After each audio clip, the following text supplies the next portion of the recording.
I'm pregnant. Uh, you're pregnant. Yeah, it's yours.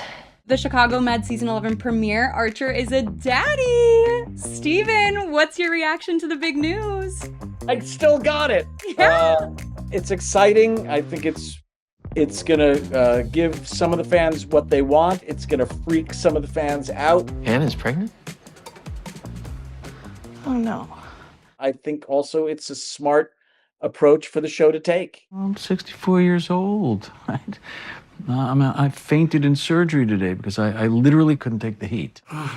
Dean! It's challenging. It ain't easy. It's not sentimental. No. It's all things people like about Wolf World, I think, in Chicago Med. Yeah, Alan, some fans are going to be so disappointed in you for this creative choice. Hey! What do you say to those fans? Sorry, Steve. What was the question again? I would say what to... I'll repeat it. Some fans are going to be disappointed. What do you say to them? You mean the rashers? Yes. You know, when you have a contingent that are rashers and you have a contingent that are dashers, someone's going to get disappointed. It's not yours. No decision can be made that will not disappoint somebody. So you just have to go with the one that creatively makes the most sense to me. And as a writer, I just felt the connection between Archer and Hannah just ran deeper than the connection between Ripley and Hannah. Speaking honestly, in a lot of ways last season, Ripley was a little bit of a man-child. He didn't mean to be, and it was not his intention. But I think by the time they broke up, Hannah was very clear that that had to be the thing that happened. So do you think for Archer, could he see a real romantic relationship now with Hannah? I feel like he had love and desire in his eyes in the premiere. I think wedding bells are definitely offing his two kids. I think he's already registered at Crate and Barrel at Mr. Beef. Oh, No, I don't know. Again, these are complicated characters, and I mean, I can only really speak for Dean. He's not a guy that trusts love. Mm-hmm. He found a real safe space with Hannah that he might think is love, mm-hmm. or that he might sort of, because he's had a rough go of it. So I don't know. It certainly throws a wrench into the works and challenges his sense of what being a mature male is in this world. It's a fascinating idea, and the writing's been amazing. Yeah, you previously said that you thought their relationship was actually like deeper than romance. So now that they have a baby on the way, is that going to actually like set them back? You'll have to come see, won't you? I will. I will say, Claire, that Yes. is an excellent question, and one we hope to explore during season 11. Oh my gosh, I'm scared for them. Has Hannah completely closed the chapter on Ripley? Is she even thinking about romance right now, or is she just thinking about this baby? I think she's just thinking about this baby, to be honest, at least, you know, on the front end of the season. I think that's all she wants to think about, and all she has the bandwidth to think about at the beginning of the season. I don't think that Ripley and Hannah are, you know, never say never, but I don't think that they are an ideal match. Like I said, never say never, but you know. That's what people say when they're trying to say never politely. Yes. Okay. Go with that. I think your instincts are very good there. Okay. Last we spoke, Andrea, you teased a Chicago Fire season 14 parental journey for Stella and Severide. I was not expecting two twists, a pregnancy loss and a possible adoption. What do you have to say about all this? What do I have to say? Well, I'll say this. I think it's a beautiful moment, that pregnancy moment and Severide's reaction. And it's gorgeous. But in a way, there was a story that was built in from the start about Kid being essentially an orphan as a teenager, being someone who brings in teenagers to mentor in Girls on Fire, who stepped up for Natalie when Natalie needed help, that there's always been a little bit underneath of like, there is something for Kid and teenagers that's always been an important part of her life.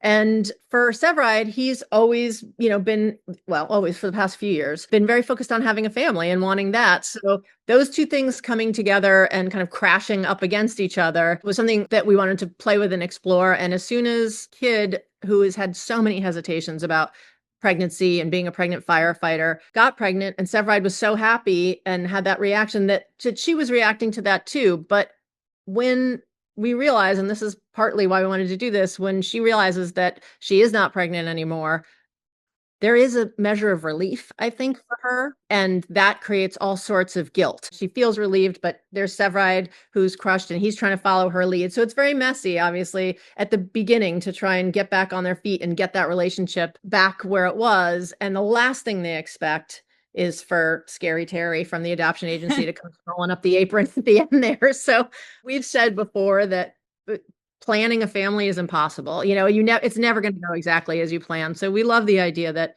all of the pieces were there if you look back, but they had an idea of what their family was going to be. And now it's going to look a little different, but it's a family nonetheless. And so we wanted to see what that was like for them and how that affected both of them. And also, babies can't do much.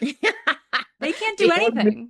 First couple of years, they just kind of sit there. They sit there. They don't do anything. What would it have done in the firehouse? Right. We have fires to put out. Yeah, exactly. You can't be bothered with babies. No.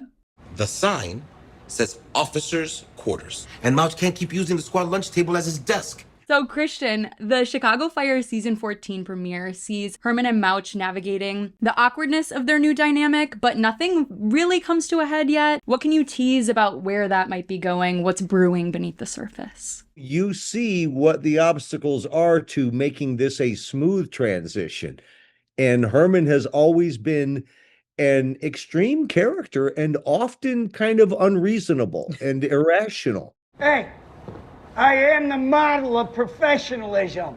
I think it's something that Mouch enjoys about him, that sometimes Herrmann at his most frustrated and antagonized is the best popcorn show you can watch. And Mouch has I can point to many scenes where I made that choice. It's like, oh, he's going off now. I don't want to miss this. But this time it's like, I kind of have to do something about this. It's time to lay down the law. At some point, it has to be at least resolved enough that I can carry on and focus on the job I now have to do. That's the place that I feel like Mouch has to get to. How it will happen, I'll bet you couldn't guess. I'm always wrong, so. I'm pretty impressed with what they came up with to get us there. Oh my God, I'm always stressed at the beginning of a season. The city's in worse shape than it's led on. Budget-wise, they're completely underwater. They've already reduced services at 911 and PD. Speaking of the job Mouch has to do, so how is he going to handle the budget cuts? He's in this position of power now. Is he going to be able to make tough decisions, or are his relationships going to kind of hold him back? No, because I think what he has discovered about himself is that he doesn't have to radically change or reinvent himself to be an officer. He already, and I think that was already suggested by him not just passing the test, but getting the highest score on the lieutenant's test. Oh, darn. I already know these things. Mm-hmm. I already have these answers. It's all in there. I should have known that. So there's no, I'm putting on my officer coat now. He just is. Yeah. And unlike, in other jobs, if a budget cut happens, you have limited resources. Nobody dies. Yeah. On Chicago Fire, for the fire department, their budgets are cut. It's not just improvising. We'll just borrow a little bit of this, or you're at a fire. There are people's lives at stake, and you don't have the tools you need. You don't have the manpower you need. So it's a lot of, you got to step up in a way that you haven't before. I know Chapman isn't speaking to you, so somebody has to. Jason, so in the Chicago PD season 13 premiere, we learned that Chapman isn't speaking to Voight. Let's come up with a little pitch for how he can win her back. How could I win her back? Yeah. I would think it would probably, if we go back to the root of how we met, it was ambition, I believe, that Voight played on. So it would be an opportunity for her to be more effective and successful in her career, or perhaps I could buy a beautiful gown for myself and just be so, just be the vile temptress. I would love to see that.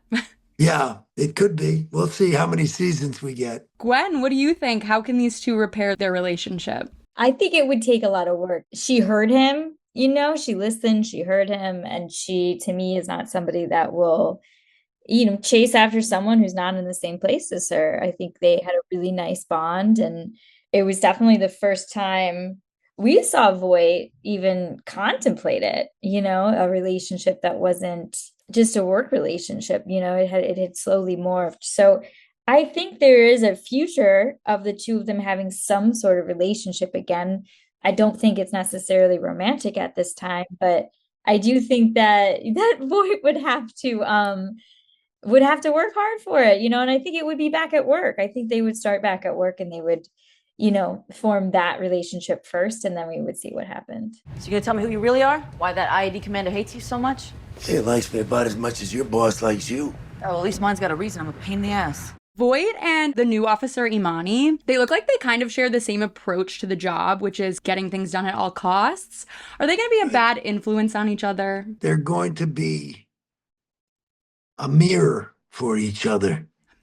Was that a tick of yours? You don't answer questions. Well, you don't either, right? Not exactly a shining conversationalist. The interesting question, then, what's more accurate, one's own perception of oneself or those who care about you and are around you? Yeah. So here we'll be able to look at ourselves and each other.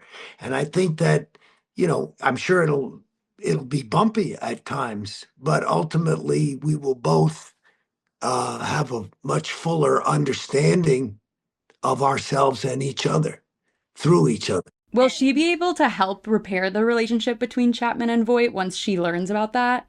I also feel like she could help. Yeah, I think she would actually be lovely because she would just say whatever was on her mind, and she wouldn't know the backstory, and she would just speak it out, bluntly, which would be very fun to see. I don't gotta tell a beat sergeant what I'm working. Excuse me? Did I stutter?